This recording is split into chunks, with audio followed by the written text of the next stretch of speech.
Nous sommes de retour dans votre live sur TV Finance et tout de suite nous allons accueillir Florent Dubreuil qui est analyste marché chez Admirals. Bonjour Florent. Bonjour Louis-Antoine, bonjour à tous. Bonjour, je vous remercie d'être avec nous ce matin et vous avez choisi de revenir pour nous sur les variations récentes du Brent. Le Brent qui, si l'on regarde bien, est en croissance perpétuelle depuis 5 ans. Est-ce que ça peut continuer, Florent ? Eh bien, le Brent a en effet fortement chuté en novembre. On l'avait vu ensemble en raison des craintes que l'émergence d'un nouveau variant du Covid-19, le fameux Omicron qu'on connaît mieux aujourd'hui, ne conduise à de nouvelles restrictions sociales, ce qui à son tour aurait été préjudiciable pour la demande de pétrole.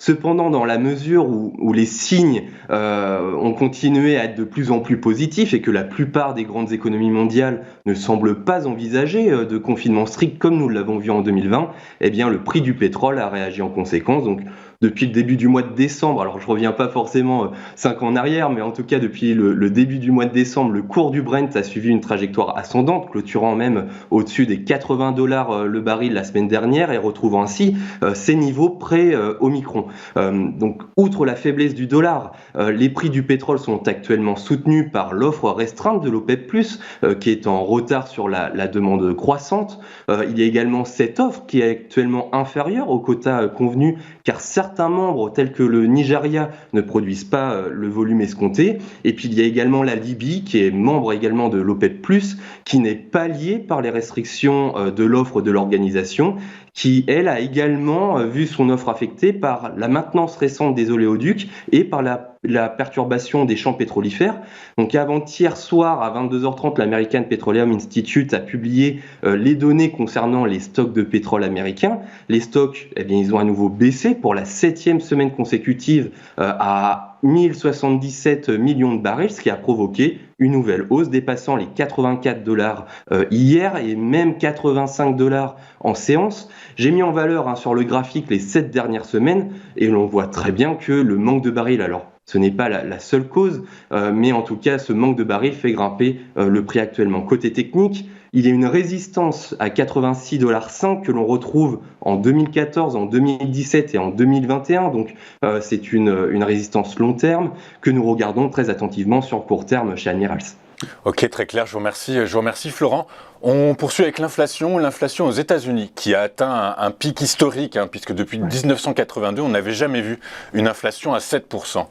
Qu'est-ce que vous en pensez, Florent ?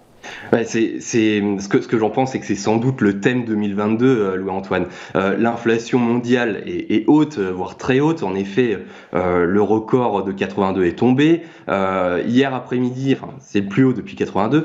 Hier après-midi à 14h30, le taux d'inflation US de décembre est ressorti à 7%. Vous l'avez dit justement, donc 7% sur un an.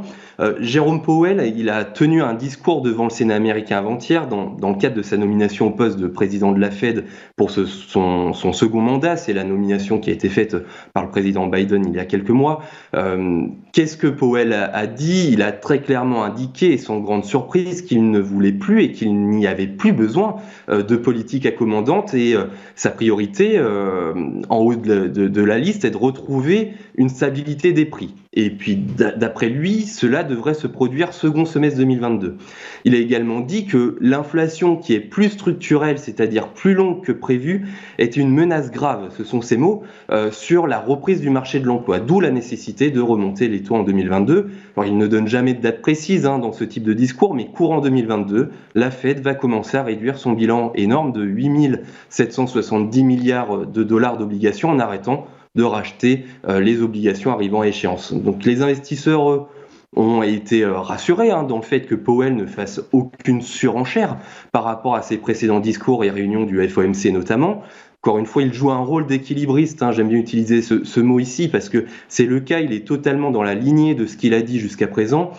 Dans tous les cas, l'inflation elle est haute. Je me souviens que je me posais ici même en septembre la question de savoir si le taux de gens à 5,39%, donc le taux d'inflation à 5,39% était un pic, puisque on pouvait y lire une légère baisse par rapport au mois précédent. Donc en juillet, il y avait eu une légère baisse. On avait connu une forte hausse en début d'année. Et là, on retrouve un peu le même scénario aujourd'hui. On a eu une forte montée sur les derniers mois, puis une décélération en décembre. Allons-nous connaître une légère baisse de l'inflation pour janvier et donc un pic en décembre? Eh bien, l'avenir nous le dira. L'avenir nous le dira. Les papiers des économistes qui sont publiés anticipent une baisse de l'inflation, mais toujours une inflation au-delà des 2% qui sont visés par la Fed.